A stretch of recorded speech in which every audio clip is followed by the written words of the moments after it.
मैं आपसे रिक्वेस्ट करूंगा कि प्लीज स्टार्ट कीजिए। आप अभी पूछते मत रहिए कि हम स्टार्ट कर सकते हैं क्या, कर सकते हैं क्या, क्योंकि आपको नहीं पता है कि बगल वाला, जैसे ऑनलाइन में तो कोई किसी की मेहनत नहीं देख सकता, ऑफलाइन में भी आपको नहीं पता चलेगा कि आपके बाजू में जो बैठा है वो घर पे जाकर कितनी पढ़ाई कर रहा है। तो प्लीज स्टार्ट कीजिए, समझ में आया, इसको हल्के में मत लीजिए। और ये जो जेई की प्रिपरेशन है, इट इज नॉट लाइक कि मैं चाह रहा हूं इसलिए तू पढ़। जब तक तू खुद नहीं चाहेगा पढ़ने के लिए तो फिर पढ़ नहीं पाएगा। तो अगर तूने ये सोचा है कि मैं आज से स्टार्ट कर रहा हूं तो अब फिर रुकना मत कभी, समझे, क्योंकि यू डोंट नो कि बाजू वाला कहां पहुंच चुका है स्टार्ट करके, उसने कब स्टार्ट किया था और वो किस लेवल पर है। आपको उसके साथ कंपटीशन है।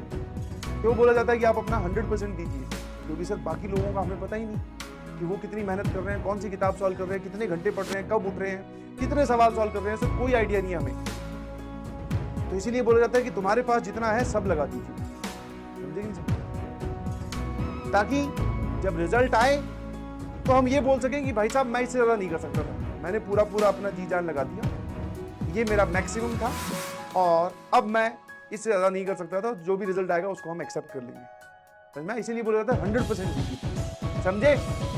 सीबीएसई या एनटीए, बेटा जब तक कोई पुख्ता न्यूज नहीं आती, जब तक कोई पुख्ता न्यूज नहीं आती, आप ज्यादा अटकलें मत लगाएं कि पेपर कौन बनाएगा, सीबीएसई बनाएगा कि एनटीए बनाएगा, इस बार कौन कंडक्टिंग बॉडी रहेगा, कोई भी रहे पेपर आएगा, मुझे आया ना, पेपर आएगा। तो अभी आप ज्यादा उस पर अटकलें मत लगाइए। मान लो मैं, जैसे मान लो कुछ भी सीबीएसई एनटीए में मैंने बोला एनटीए बनाएगा, तो क्या चेंज हो जाएगा तेरी जिंदगी।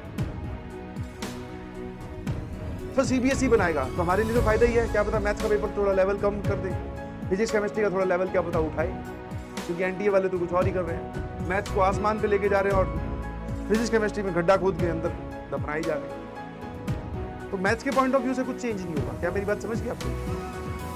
और अभी एक बार ऑफिशियल न्यूज आने दो, इन सब चीजों पे आप वेस्ट मत करो अपना टाइम। जैसे पिछले साल का जो बैच था ना, वो इस जैसे तुम मुझसे अब सीबीएसई एनटीए पूछ रहे हो, जो पिछले साल का बैच था वो पता क्या पूछ रहा, सर इलेक्शंस, कि सर हमारे जो पेपर हैं वो हो पाएंगे कि नहीं हो पाएंगे, क्योंकि इस साल इलेक्शंस है ना, हुए थे ना, तो इलेक्शन के चक्कर में पेपर कहीं पोस्टपोन तो नहीं होगा, सर क्या पता प्रीपोन तो नहीं हो जाएगा, हमें कम टाइम मिलेगा, ज्यादा टाइम मिलेगा। एक्स्ट्रा थिंकिंग रोक दीजिए, ठीक है। जो भी होगा सबके लिए स्टैंडर्ड है, सबके लिए सेम है। आप अपनी प्रिपरेशन कीजिए प्लीज, 100% जी जान लगाइए। क्या मेरी बात समझ में आई। हाउ टू क्लियर बैकलॉग, मैं आपको बताता हूं। कोई भी चीज साफ करनी हो, टेक ए झाड़ू और ऐसे समेटो, ठीक है।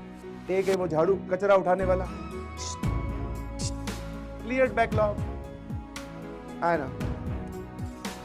बेटा बीइंग ए ड्रॉपर, तुझे ये लगता है कि इतना बढ़िया सवाल पूछना चाहिए था कि बैकलॉग कैसे कवर करें। बैकलॉग क्यों बना, क्योंकि आपने पढ़ाई वाला टाइम किसी भी वजह से कहीं और स्पेंड किया। अब फिर अगर आप बैकलॉग क्लियर करना चाहते हो तो वो कहीं और स्पेंड किया हुआ टाइम वापस लेके आइए और पढ़ाई कीजिए।